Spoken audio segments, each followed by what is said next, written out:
Some people can remember a sentence from 10 years ago more clearly than what happened last week. Not the whole day, not the whole conversation.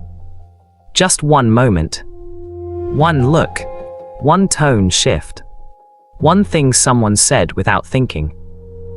And somehow it stayed. Not loudly, not dramatically, just sitting there in the background like a tab that never fully closes. You can be laughing with people, working, scrolling, answering messages, and then something small pulls you back into a version of yourself you thought you already left behind. A smell, a song, a certain kind of silence. And suddenly your body reacts before your mind even catches up. Most people don't notice this happening.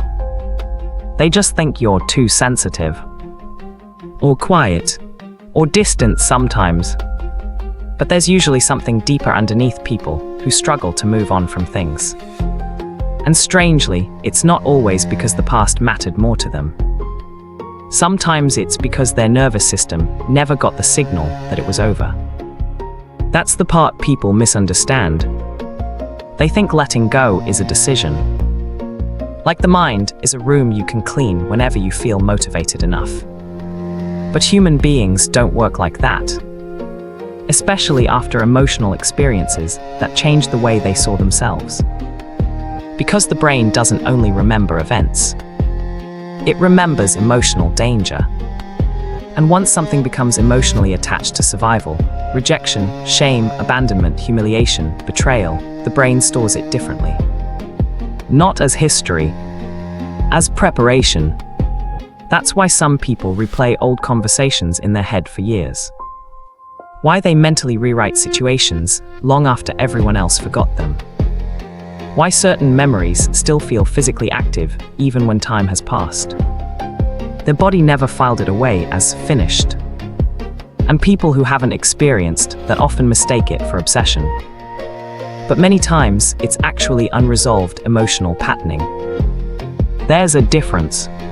Some people carry the past because they secretly enjoy pain. Others carry it because their brain learned that staying emotionally alert prevented future hurt.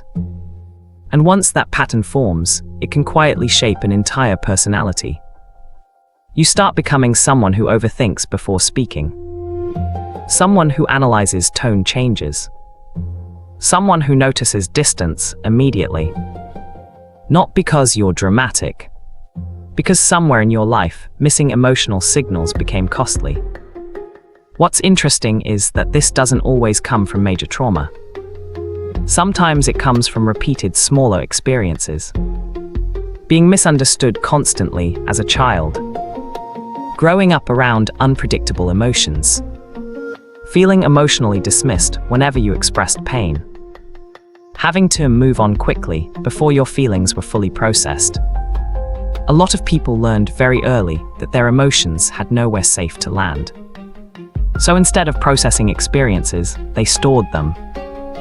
Quietly. And the human nervous system keeps records of unresolved emotional states in ways most people never realize. That's why you can logically know something wasn't your fault and still emotionally carry it. Logic and emotional memory are processed differently.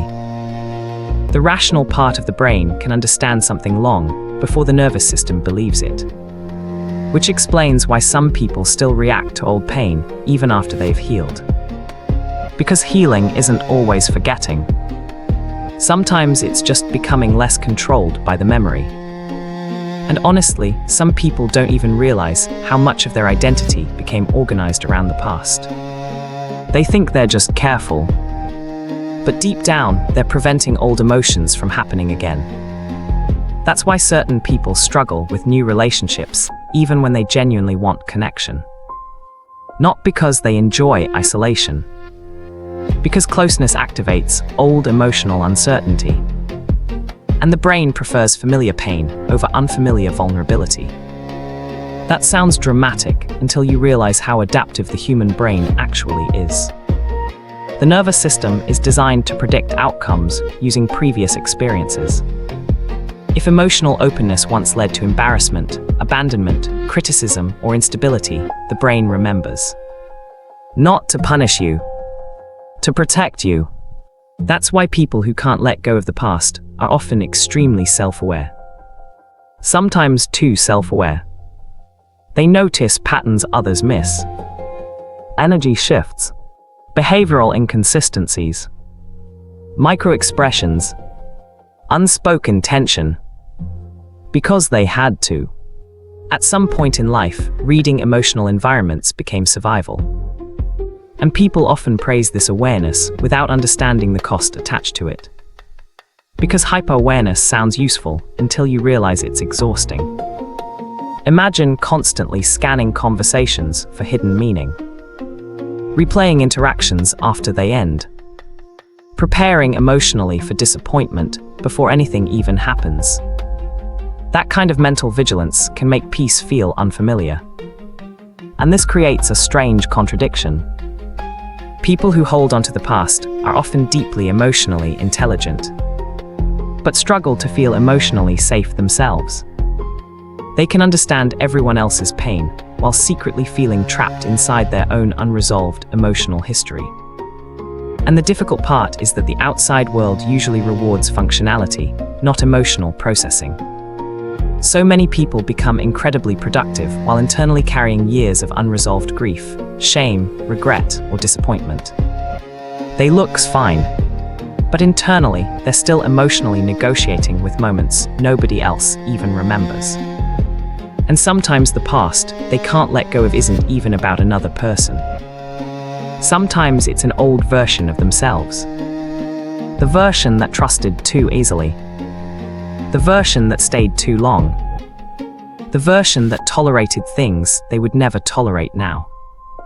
A lot of people aren't haunted by memories.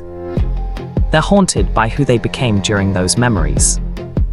That's why regret can feel so heavy. Not because the event keeps replaying, but because it changed the way someone sees themselves afterward. And people rarely talk about how identity attaches itself to pain. After enough emotional experiences, some people stop saying, "That hurt me," and start unconsciously believing, "This is just who I am." The brain loves consistency, even painful consistency. Which means if someone spent years feeling abandoned, overlooked, betrayed, rejected, or emotionally unsafe, eventually, the mind starts expecting those outcomes automatically. Not consciously, quietly, in the background. And once expectations become internalized, people stop reacting to the world as it is. They react to what they learned to anticipate. That's why certain people become emotionally guarded without meaning to. Why compliments feel suspicious. Why peace feels temporary. Why kindness sometimes creates anxiety instead of comfort. Their nervous system is waiting for the pattern to repeat. And this is where people become misunderstood the most. Because externally, it can look like resistance. But internally, it often feels like self-protection. There's usually a hidden exhaustion inside people who can't let go of the past. Not because they enjoy revisiting pain, but because part of them never got emotional closure. And closure is more biological than people think. The brain naturally seeks resolution to emotionally unfinished experiences. Psychologists sometimes refer to this through concepts like the Zeigarnik effect, the tendency for unfinished emotional experiences to remain mentally active longer than completed ones. Which means unresolved emotional moments don't simply disappear because time passed. The brain keeps returning to them, searching for understanding, certainty, or emotional completion. That's why some memories stay emotionally open.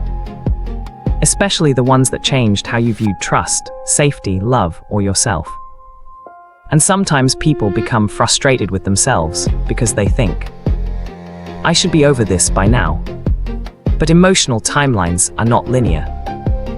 Two people can experience the exact same event and process it completely differently depending on childhood conditioning, attachment patterns, nervous system sensitivity, and emotional support. There is no universally correct way for a human being to metabolize emotional pain. Some people process externally. Some internally, some immediately, some years later after life finally becomes quiet enough to feel it. And none of that automatically means weakness. In fact, many people who struggle to let go are carrying something else underneath the pain. Memory, depth, emotional permanence. The same mind that struggles to forget hurt is often the same mind that loves deeply, notices deeply, remembers deeply. That sensitivity can create suffering, but it also creates empathy, awareness, pattern recognition, emotional intuition. The problem is when the nervous system stops distinguishing between remembering and reliving. Because there's a difference between carrying wisdom from the past and remaining emotionally trapped inside it. And honestly, most people move through life somewhere between those two states. Not fully healed, not fully broken, just adapting, trying to feel safe in ways that make sense to their history. That's why judgment usually misses the point. Human behavior becomes far less confusing when you stop asking, "What's wrong with this person?" and start asking, "What emotional experience made this response feel necessary?" That question changes everything. Because suddenly people stop looking irrational. They start looking human. And maybe that's the uncomfortable truth underneath all of this. A lot of people who can't let go of the past were never really taught how. They learned how to suppress, distract, perform, keep functioning, but not necessarily how to emotionally process experiences safely. So they carried them instead. Quietly, for years, sometimes so long that the pain started sounding like their own inner voice. But carrying pain for a long time does not mean you were meant to carry it forever. And understanding where a pattern came from is often the first moment someone stops seeing themselves as defective. Because suddenly their reactions stop feeling random. They make sense. Not excuses. Not weakness. Just patterns shaped by experience. And strangely, that realization alone can feel like relief.